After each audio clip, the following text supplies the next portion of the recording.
Hello there, this is George Ravaya, and today I'm going to be talking to you about this guy.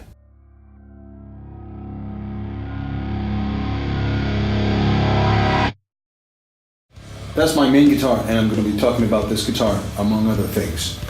So, the story goes, at some point after the release of our last album, I needed a guitar to tour with. And I used to play some really cool 7-string guitars, but they were really expensive. So I was kind of on the market for, let's say, a more affordable 7-string guitar.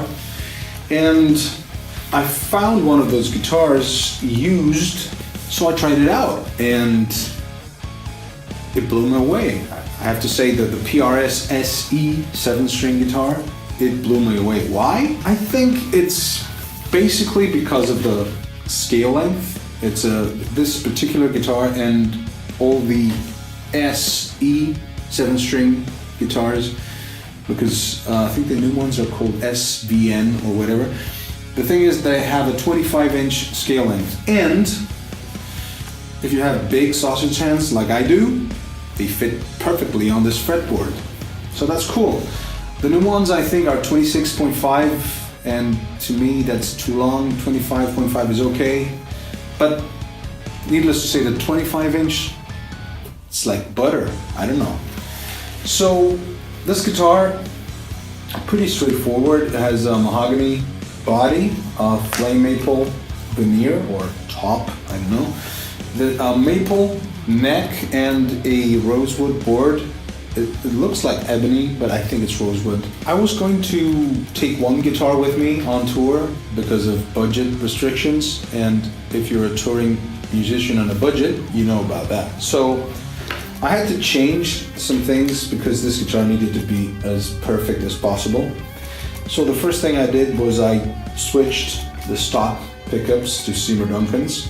Why? The stock pickups sounded pretty cool, I think, but I just needed a bit more oomph, especially on the bridge pickup. So I switched the bridge pickup to a Seymour Duncan Distortion 7 and the neck pickup to a Jazz 7. Actually, the stock one was pretty cool, but they had to match, because they have to match. They have to be the same, whatever, it doesn't matter. Second thing I did was the tuners. I switched the stock ones to these locking tuners. Made by Schaller, or I don't know how they're called exactly. Pretty neat, I think. Haven't had any problems with them. Oh, and this is Jim Mathias's signature on the back of my headstock. That's pretty cool. Overall, this guitar was great for a guitar that was, and I think still is, made in Korea, or all the SE models. Maybe the standards are made in Indonesia. But the SE Customs, whatever, they're made in Korea. Pretty cool guitar. But the last thing I needed to change was this thing. Well, I didn't need to, but I wanted to. I wanted to try it. So what's this? That's a piece of alien technology, if you're asking me. That's an Evertune bridge. So what does an Evertune bridge do? Basically, what it says. It keeps your guitar in tune, no matter what. Well, almost all the times. I would say 99.7% of the time it stays in tune, so that's pretty cool. At first I was kind of hesitant because I had to take out this huge chunk of wood out of my guitar to install this thing, but the trade-off was amazing. Actually, the guitar sounds better now with the Evertune than it did before I installed it, which is crazy, but that's a fact of life, or at least to my ears. I don't know why that is. Maybe it's because the notes, the chords, they resonate in tune perfectly. I don't know what it is, but it sounds better. And I ended up building this guitar, which has served me well.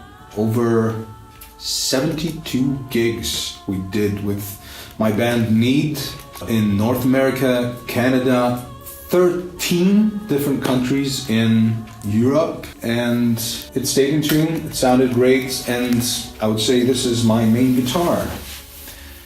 You know what? Guitars are just wire and wood, I would say, and some pickups maybe.